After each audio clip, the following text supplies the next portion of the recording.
तुम्हें कितनी बार बताया है, मेरे तैयार होने से पहले मेरा नाश्ता तैयार हो जाना चाहिए। शादी के 25 सालों बाद भी मुझे क्यों बार बार एक ही बात बतानी पड़ती है। लता, तुम्हें क्या है? तुम तो आराम से घर पर रहोगी, मुझे काम पर जाना पड़ता है। तुम हो कि हमेशा बेवकूफ़ों जैसी हरकत करती हो। अगर तुम यह जानबूझकर करती हो तो याद रखना, मुझसे बुरा कोई नहीं होगा। आज भी प्रशांत का पारा चढ़ा हुआ था। इन कट्टू शब्दों में अपना गुस्सा उतारते हुए, गीला तौलिया कुर्सी पर फेंकते हुए प्रशांत गुस्से से लता की तरफ देखने लगा। लता के लिए प्रशांत का यह बेवजह का गुस्सा कोई नई बात नहीं थी। वह महीने में 3-4 बार ऐसे ही लता पर बरस पड़ता था। पहले पहले लता को उसका विरोध किया करती थी, लेकिन जब कई सालों तक प्रशांत में कोई बदलाव नहीं दिखा तो लता ने खुद को ही बदल दिया। अब प्रशांत के लिए कुछ भी कहने से लता को कोई फर्क नहीं पड़ता था। प्रशांत की हर बात वो चुपचाप सिर नीचे झुकाए सुन लेती थी। शादी के पहले 5 साल तक लता ने पूरी कोशिश की थी कि प्रशांत को बदला जाए, लेकिन फालतू का गुस्सा करना और बाद में लता को भला बुरा कहना, यह मानो जैसे उसकी आदत बन गई थी।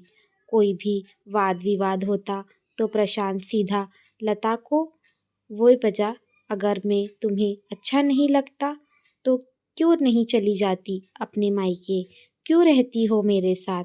इतना सब कुछ होने के बावजूद लता प्रशांत के साथ रहती थी क्योंकि उसे अपनी बेटी की फिक्र थी और वह जाती भी थी कहाँ। अपने बूढ़े हो चुके माँ बाप को इस उम्र में परेशान करना वह नहीं चाहती थी। समाज और लोग क्या कहेंगे, यह भी तो उसे देखना था। वह इतनी पढ़ी लिखी भी तो नहीं थी कि खुद जाकर कोई नौकरी कर सके और अपनी बेटी का पालन पोषण कर सके। लता को अब अपनी फिक्र नहीं थी। उसको फिक्र थी तो बस अपनी शादी लायक हो रही बेटी की। लता नहीं चाहती थी कि पति पत्नी के झगड़े की वजह से काव्या डिस्टर्ब हो। काव्या की पढ़ाई पूरी हो चुकी थी, उसके लिए अब शादी के रिश्ते आने लगे थे। कई रिश्तों को काव्या ठुकरा चुकी थी। 2-3 महीने बाद एक अच्छा रिश्ता आया। रिश्तेदारों और पहचान के लोगों ने भी लड़के की बहुत गुणगान किए थे। प्रशांत एक शाम अपनी बेटी के पास बैठकर उसे बताने लगा, काव्या बहुत अच्छा लड़का है, पढ़ा लिखा है, बड़ा घर है, बहुत अच्छी नौकरी है। ऐसे रिश्ते बार बार नहीं आते बेटा, इस बार मना मत करना। काव्या अपने पिता से ज़्यादा बात नहीं करती थी, शायद डरती थी या शायद नफरत करती थी, लेकिन आज वो अपनी पूरी हिम्मत इकट्ठा कर बोली, मुझे अभी शादी नहीं करनी है पापा, मैं नौकरी करना चाहती हूँ, खुद अपने पैरों पर खड़ी होना चाहती हूँ। हाँ तो उसमें क्या बड़ी बात है, मैंने लड़के से बात की है, वह तुम्हें किसी बात के लिए नहीं रोकेगा। तुम शादी के बाद भी नौकरी कर सकती हो, वह तुम्हें नौकरी के लिए परमिशन दे देगा। प्रशांत बोला, मेरी नौकरी करना या ना करना उसकी परमिशन पर क्यों डिपेंड रहेगा पापा। काव्या ने पूछा, मैं कह रहा हूँ ना, तुम्हें किसी भी चीज़ की कमी नहीं होगी वहाँ। ऐसे रिश्ते बार बार नहीं आते, इसे ठुकराना मत, बहुत खुश रहोगी तुम वहाँ। प्रशांत बोला, पापा क्या मैं उतनी ही खुश रहूँगी जितनी मम्मी इस घर में खुश है। काव्या ने तंज कसते हुए कहा, आज तुम्हारे ज़ुबान कुछ ज़्यादा नहीं चल रही। प्रशांत गुस्से से आंखें बड़ी करते हुए बोला, पापा मुझे शादी ही नहीं करनी है, क्योंकि शादी के बाद अगर वह लड़का आपके जैसा निकला तो मैं क्या करूँगी। मुझे आपके जैसा जीवन साथी नहीं चाहिए जो बिना बात के मुझ पर हमेशा चिल्लाए। मुझे कुछ भी अपनी पसंद का लेने हो तो 10 बार सोचना पड़े, कहीं वह नाराज़ ना हो जाए। मेरी तबीयत कैसी भी हो उसे परवाह ना हो, रोटी थोड़ी सी मोटी बन जाए तो घर सर पर उठा ले, उसकी चेक बुक ना मिले तो भी मेरा ही दोष निकले और हर छोटी मोटी बात पर मुझे मायके जाने के लिए कहे। काव्या ने अपना दिल खाली करते हुए पापा से सब कह दिया। प्रशांत का गुस्सा 7वें आसमान पर था, लेकिन उसके मुंह से एक भी शब्द नहीं फूट रहा था। वो काव्या की बातें सुन रहा था।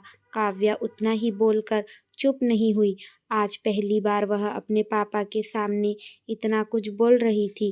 पापा, आपने माँ के साथ हमेशा गलत व्यवहार किया है।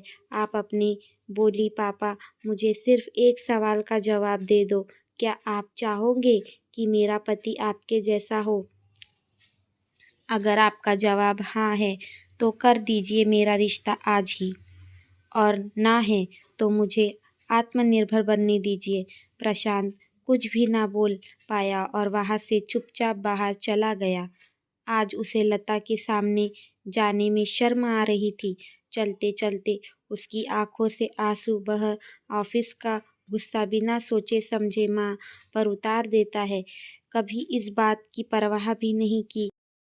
उन्हें कैसा लगता होगा। आपकी बातें सुन सुन के माँ ने अपना स्वाभिमान खो दिया। प्रशांत आज पहली बार अपने किए बर्तावों को महसूस कर पा रहा था। वो इतना ही बोल पाया, जो तुम्हारा मन है वो करो, मैं तो इतना बुरा हूँ ना। काव्या ने प्रशांत का हाथ पकड़ा और बोली, पापा मुझे सिर्फ एक सवाल का जवाब दे दो। क्या आप चाहोगे कि मेरा पति आपके जैसा हो? अगर आपका जवाब हाँ है तो कर दीजिए मेरा रिश्ता आज ही, और ना तो मुझे आत्मनिर्भर बनने दीजिए। प्रशांत कुछ भी ना बोल पाया और वहाँ से चुपचाप बाहर चला गया। आज उसे लता के सामने जाने में शर्म आ रही थी। चलते चलते उसकी आंखों से आंसू बह रहे थे। प्रशांत ने आज से अपने आप को बदलने का निश्चय किया। अगले दिन से लता ने अपने पति में काफ़ी बदलाव देखा। वह सोचने लगी कि जो हिम्मत काव्या ने दिखाई है, वह हिम्मत अगर मैं पहले दिखा देती तो शायद आज परिस्थिति कुछ और होती।